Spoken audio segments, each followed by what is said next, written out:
श्री शिवाय नमस्तुभ्यम, हर हर महादेव, जय महाकाल। कैसे हैं आप सभी लोग। देखिए, आप सभी को पता है कि कल है 22 अप्रैल 2025 का दिन और इस दिन पड़ रही है मंगलवार की नवमी तिथि, वैशाख नवमी का दिन, जिस दिन आप सभी लोगों को मात्र एक चावल के दाने से, एक अखंड अक्षत से यह उपाय करना है। गुरुदेव ने कहा था घर की समस्याएं तो हल होगी ही होगी। अगर आपकी कोई विशेष मनोकामना है, आपने काफी सारे उपाय किए, व्रत किए, उन व्रत का फल अगर आपको नहीं मिल रहा है, सब कुछ करके देख लिया, पूरी दुनिया के सामने हाथ फैला लिया, आपके कार्यों में बाधाएं उत्पन्न हो रही है, एक के बाद एक समस्याएं बनती चली जा रही है जीवन में, तो इस हनुमतेश्वर महादेव का उपाय करना बिल्कुल भी मत भूलिएगा। जो पूज्य गुरु जी ने श्री राम जी की कथा का वर्णन जब किया गया था, तब इस वाले उपाय के बारे में बताया था।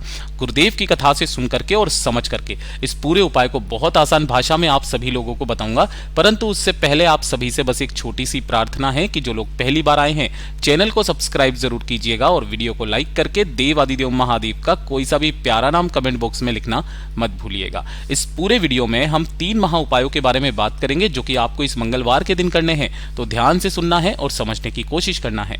सबसे पहले बात करते हैं हमारे पहले वाले उपाय की। देखिए, पहला वाला जो उपाय है ना, ये किन लोगों को करना है।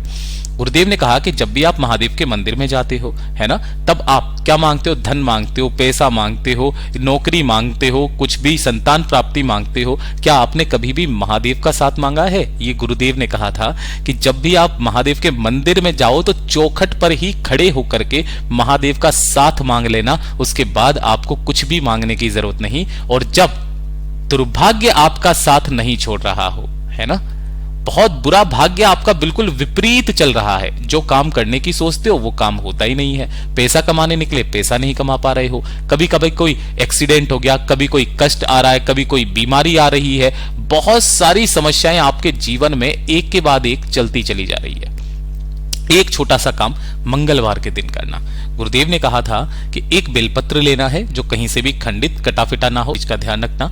काफी सारे लोग इसके नीचे की डंडी तोड़ देते हैं, आपको ये डंडी नहीं तोड़नी है, ध्यान रखना, ठीक है। दूसरे नंबर पर आपको लेना होगा एक चावल का दाना, ठीक है ना। ये जो चावल का दाना होगा, ये कैसा होना चाहिए बेटा? ये होना चाहिए अक्षत होना चाहिए, पूर्ण होना चाहिए, कहीं से भी खंडित कटा फिटा ना हो, इस चीज का ध्यान रखना। टूटा हुआ चावल का दाना महादेव को समर्पित नहीं होता है। और इसी के साथ में आपको चाहिए होगा मात्र एक सफेद फूल। अब सफेद फूल का भी क्रम ध्यान रखना, है ना।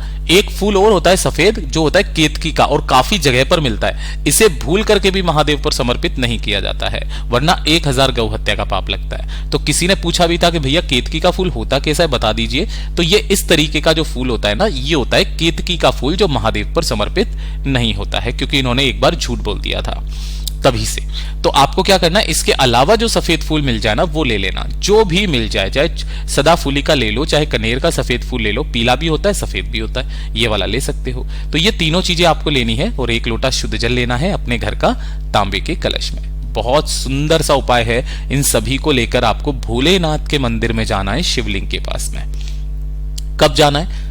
मंगलवार के दिन सुबह से लेकर रात्रि तक किसी भी समय पर जा सकते हैं। यहां पर आपको उत्तर दिशा, नॉर्थ डायरेक्शन की तरफ में मुख करके शिवलिंग के पीछे की तरफ में बैठ जाना है। बैठ करके अपने सम्मुख में उस कलश को रखना। सबसे पहले जो आपने एक चावल का दाना लिया है, उसे अपना नाम और गोत्र बोल करके एक चावल का दाना इसके अंदर डालना, ठीक है। और अपने दुर्भाग्य को दूर करने की कामना करके एक बेलपत्र इसी के अंदर डालना, हनुमतेश्वर महादेव के नाम से, ठीक है। और जो एक सफेद फूल है, उस एक सफेद फूल को अपनी कामना कह करके इसी कलश के अंदर डाल देना। दोनों हाथों में इस कलश को पकड़ना। सबसे पहले अपना जो नाम और गोत्र आपने बोला था, एक बार फिर से बोल करके अपनी कामना कह करके हनुमतेश्वर महादेव का स्मरण करके श्री शिवाय नमस्तुभ्यम मंत्र का स्मरण करते हुए आपको समस्त जल को शिवलिंग पर एक धारी से धीरे धीरे करके समर्पित कर देना है। सारी चीजों को शिवलिंग के ठीक शीर्ष पर समर्पित कर देना। जो भी जल जलाधारी से बह करके आए, उसे अपने दाहिने हाथ में रोकना और इस वाले जल को आपको अपने 3 स्थानों पर लगाना है। सबसे पहले अपने मस्तक पर लगाना, दूसरे नंबर पर अपने कंठ पर लगाना और तीसरे नंबर पर अपने नेनों पर लगाना। जो व्यक्ति इस शिवलिंग के जल को इन 3 स्थानों पर लगाना आरंभ कर देता है ना, उसकी चाहे कैसा भी भाग्य विपरीत चल रहा हो, अपने आप सही रास्ते पर आ जाता है। गुरुदेव का बहुत अद्भुत और अचूक उपाय है, जरूर कीजिएगा। बात करते हैं दूसरे वाले उपाय की।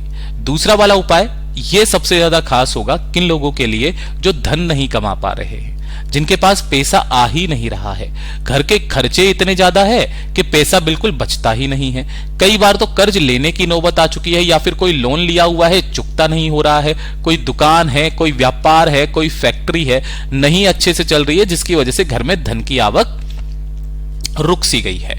एक काम आपको करना क्या है, मात्र एक बेलपत्र आपको लेना है, सुंदर सा, जो कहीं से भी कटा फिटा ना हो, थोड़ी सी एक चुटकी आपको लेनी होगी इस तरीके से हल्दी, ठीक है, क्या लोगे, हल्दी लोगे, ठीक है।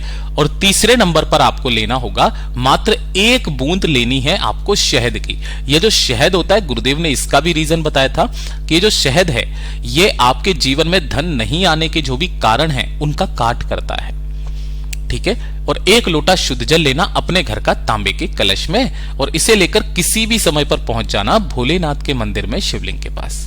यहां पहुंचकर आपको शिवलिंग के पीछे की तरफ, जैसा मैं हमेशा बताता हूं, उत्तर दिशा की तरफ मुंह करके बैठ जाना है।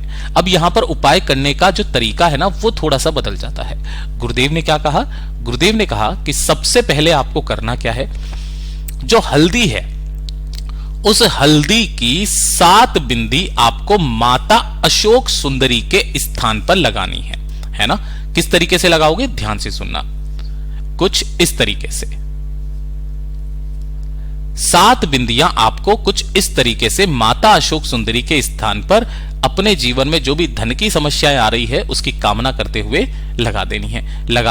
लगा देने के पश्चात जो आपने एक बेलपत्र लिया है, इस एक बेलपत्र की जो ये बीच वाली पत्ती होती है ना, ये वाली पत्ती, इस बीच वाली पत्ती पर आपको शहद की जो आपने एक बूंद ली है चिकने हिस्से की तरफ, ऐसे करके इसके ऊपर लगाना है आपको शहद। और शहद लगा करके जहां से ये तीनों पत्तियां जुड़ी हुई है यहां से पकड़ना और अपने धन की कामना की करके इन 7 बिंदियों के ऊपर इस तरीके से रखना कि जिधर आपने शहद लगाया है वो हिस्सा शिवलिंग से स्पर्श हो। कहां पर समर्पित करना है, इन्हीं 7 बिंदियों के ऊपर, और अपनी कामना कहकर फिर यहां से उठा करके भोलेनाथ की शिवलिंग पर जब आप इसे समर्पित करेंगे तो डंडी रहेगी जलाधारी की तरफ, बीच वाली पत्ती का भाग रहेगा आपकी तरफ में, दोनों हाथों में उस कलश को लेना और श्री शिवाय नमस्तुभ्यम मंत्र का स्मरण करते हुए इस वाली बेलपत्र पर समर्पित करना।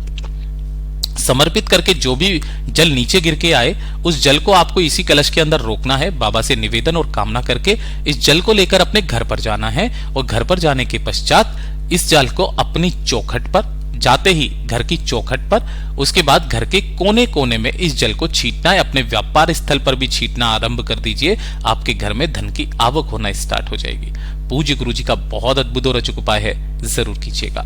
और ये जो तीसरे नंबर का उपाय जिसके लिए मैंने आपको रोका था, गुरुदेव ने कहा था जब आपका कोई कार्य है वो पूरा नहीं हो रहा तो अपनी किसी भी कार्य सिद्धि के लिए, कोई रुके हुए कार्य हैं जो काफी समय से बन ही नहीं रहे हैं, है ना, चाहे शादी का कार्य हो या शादी में देरी हो रही हो, है ना, या फिर कोई व्यापार खोलना चाहते हो, पैसे वैसे की वजह से दिक्कत आ रही है, उसमें देरी हो रही हो, कोई आपकी मनोकामना है ना, वो पूरी नहीं हो रही है, कोई इच्छा है वो पूरी नहीं हो रही है, तो इस वाले उपाय को मंगलवार के दिन करना मत भूलिएगा। क्या कहा गुरुदेव ने, मात्र आपको एक धतूरा लेना है इस तरीके से, लेकिन धतूरा कैसा लेना है, आपको ये पूरा धतूरा नहीं, इस धतूरे को जब आप फोड़ोगे तो अंदर से इस तरीके के बीजों वाला फल निकलेगा, है ना, ये धतूरे के बीज अंदर के, केवल आपको ये चाहिए, ठीक है। और एक लोटा शुद्ध जल चाहिए अपने घर का तांबे के कलश में, और इसे लेकर के पहुंचना है भोलेनाथ के मंदिर में शिवलिंग के पास। मंगलवार के दिन किसी भी समय जा सकते हो। यहां पर आपको उत्तर दिशा, नॉर्थ डायरेक्शन की तरफ में मुख करके खड़े हो जाना है।